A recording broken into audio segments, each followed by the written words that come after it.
Welcome back dito sa Usapang Utang dahil utang is life and mga kautang, 1 minute lang. Tanggap ko agad yung pera no sa aking GCash na pagkatapos kong mag-click yung confirm is automatic siyang na-approve. Segundo lang, then after 1 minute, receive ko agad yung pera sa GCash.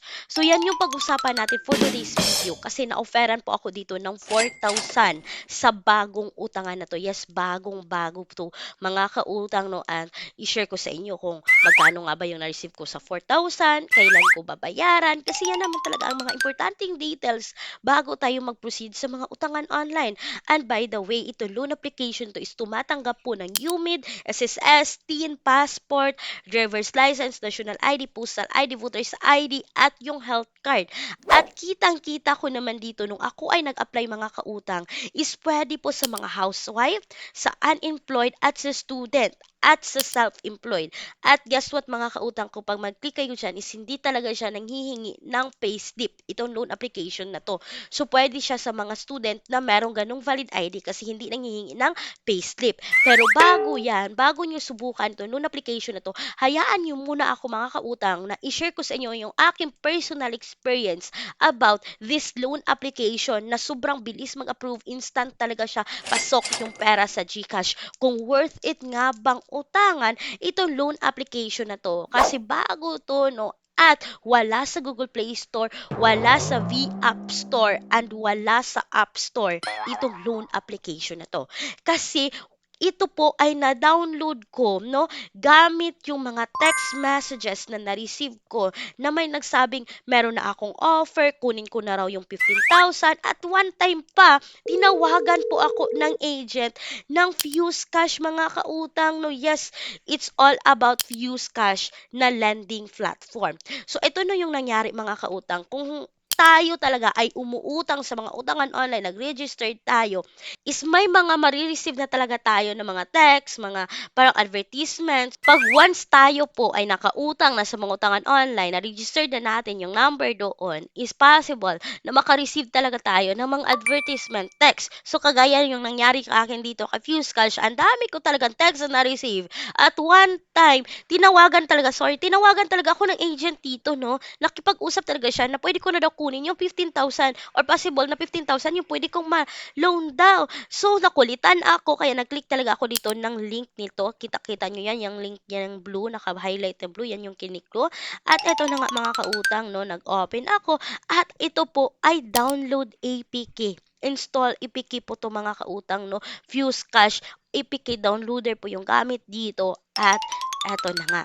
Pare-pareho lang naman. Para lang din tayo nag-apply gamit yung Google Play Store. But ang naka-red flag dito para sa akin is hindi mo makita yung SEC number, yung details, yung company name, walang makikita kapag APK downloader yung ginamit natin, no? Kasi wala siya sa Google Play Store, wala sa V App Store. Compared doon, is kitang-kita yung SEC number, yung company name, na matitrace talaga natin, pwede natin i-research. But if use cash is wala mga kautang at kailangan nilang i-access, no? Yung image information, camera information, SMS information, yung location, yung installed application natin, at tapos collection of device information. Ihingiin na permission sa phone natin mga kautang at kailangan natin yang i-okay to proceed. At eto na nga, no, 20,000 yung offer.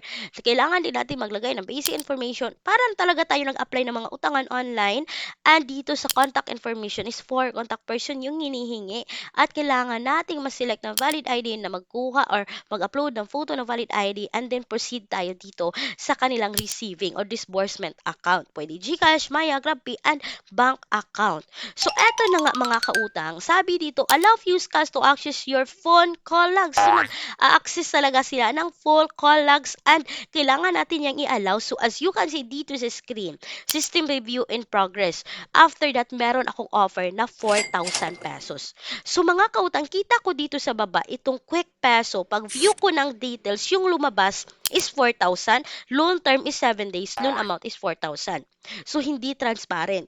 Hindi natin makita dito kung may deductions, magkano na lang ma-receive kasi yung makita mo lang dito 7 days at 4,000. So, eto yan mga kautang. Nag-click pa rin ako dito ng withdraw now kasi akala ko mga kautang na makita ko buo yung details. Yung nangyari, pag-click ko ng withdraw now, sabi na dito, withdrawing, tapos withdrawal success, yung nakalagay.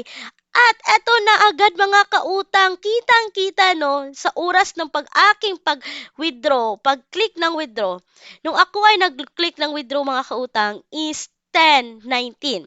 Tapos sabi dito withdrawing 10:19 pa rin. Tapos pagkasapit ng 10:20 sa oras yan mga kautang, may na-receive na akong text. We have received the loan applications you submitted in FuseCash Quick Peso platform. And pagka next dyan mga kautang, no, 10:20 pa rin. Sabi dito, you received 2,300 from SkyPay.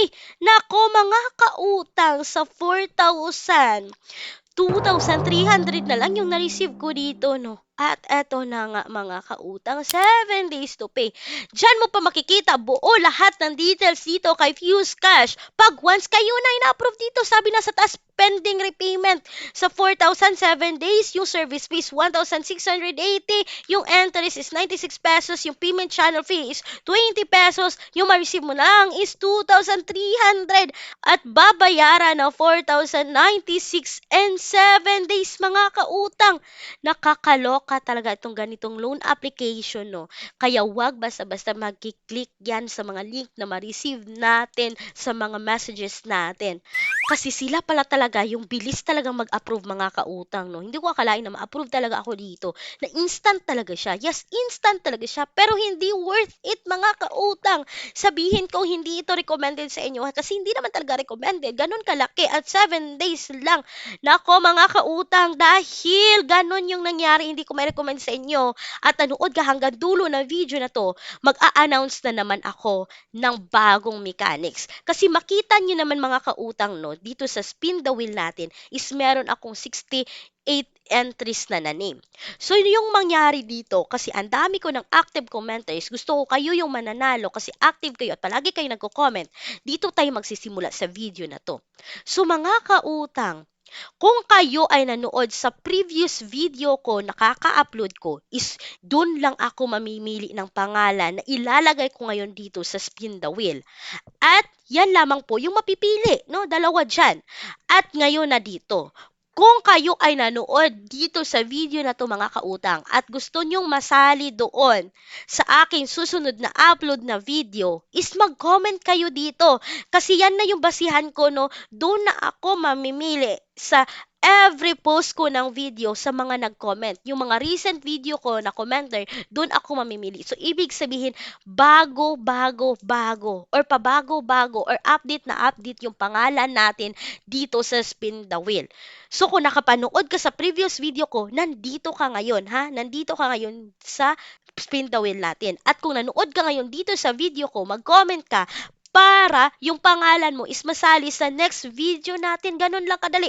And speaking po sa mga alternatives loan app, ang dami nating alternatives guys na apply direct website. Hindi ganito ka-interest. Makita yan sa pinned comment. Yes, legit po yan. And speaking sa bank personal loan, legit po yan. Bank personal loan po yan. Nag-offer na minimum 20,000, maximum of 2 million pesos. Mag-email na Clarissa@KJToralizo at i-Viber ako mga kautang. Makita yung Viber number dito ngayon sa screen. Once again mga kautang, sana'y nakatulong itong quick honest review ko about kay FuseCash na hindi recommended this 2025. Once again, this is Clarice, ang inyong number 1 pala utang. Dahil utang is life. Bye bye bye mga kautang!